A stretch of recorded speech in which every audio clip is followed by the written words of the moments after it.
Шәй емес у ішкендей болдым.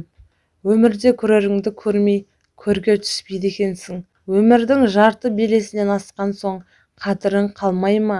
Менің де ел қатарлы бір ұлым, 3 қызым бар. Алғаны жақсы болмаса ұлуайым, барғаны жақсы болмаса қызуайым. Қыздарымның қолына ұлым тіріде бармаймын. 44 жыл отасқан отағасының ұлынан көңілі қалған. Ұлым келіннен аса алмайды, қалада тұрады, айлап, жылдап ат ізін салмайды. Өзіміз барсақ, келін жылан көргендей жиырылады. Барғанда бір пиала шайын бермейді.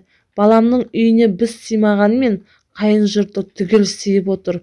Келінімнің әке-шешесі қыздарымен баламның тапқан таянғаны жеп, бізге қарсы қоюдан жалығар емес. Ұлымның санасын арбап, күн өткен сайын тасбауыр етіп барады. Бізден қайын жұрты жақын. Құдағай не айтса да бас шұлғып отырады. Біз бірдеңе айтсақ құлағына ілмей, немесе естімеген адамша отыра береді. Сосын келінге несіне өкпелейміз? Өзім туып өсірген ұлдан қайыр болмағанда. Мың айтқан мен жаттың құрсағында жатқан не істемейді дейсің? Солардың дегені болсын. Жалғыз ұл болса да бөлек шығарып қойдық. Қазақ шаңыраққа ие болып қалады деп ұл туса қуанышты еді. Қара шаңырақтың біз өлген күні есігі ашылмай сол күйі қалатын сияқты. Тәрбиенің қай жерінде қателестік? Енемнен жасырып ақша жинап жүрмін. Мен келін емес құлы сияқтымын. Таңертеңнен қара кешке дейін тырбаңдап үйдің тірлігін жасаймын.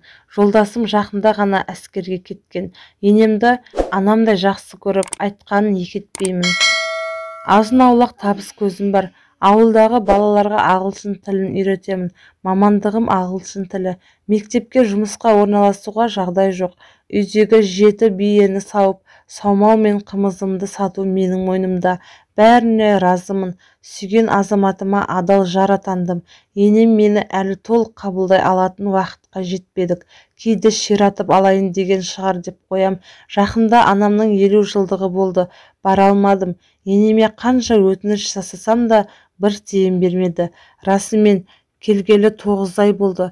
Жанұядағы тәртіпке сай бәріміз енемізге тапқанымызды өткіземіз. Оған шағымданған емеспін. Алайда қолыма бір тиын ұстатпайтыны шын. Сол тойға бара алмаған соң, енемнен бөлек ақша жинай бастадым. Арым тыншымай жүр. Жасырып жүре алмайтын сияқтымын. Білсе ұрсатын шығар. Тапқан табысымыздан қажетіңе жарат деп азын-аулақ тиын беріп қойса, мұндай тірлікке бармас едім-ау.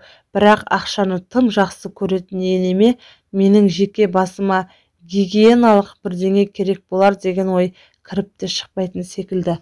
Керек дүниемді ала алмай, жегім келген нәрсені жей алмаймын. Қашанғы шыдаймын. Күйеуімді сүйген соң бәріне көніп жүрмін.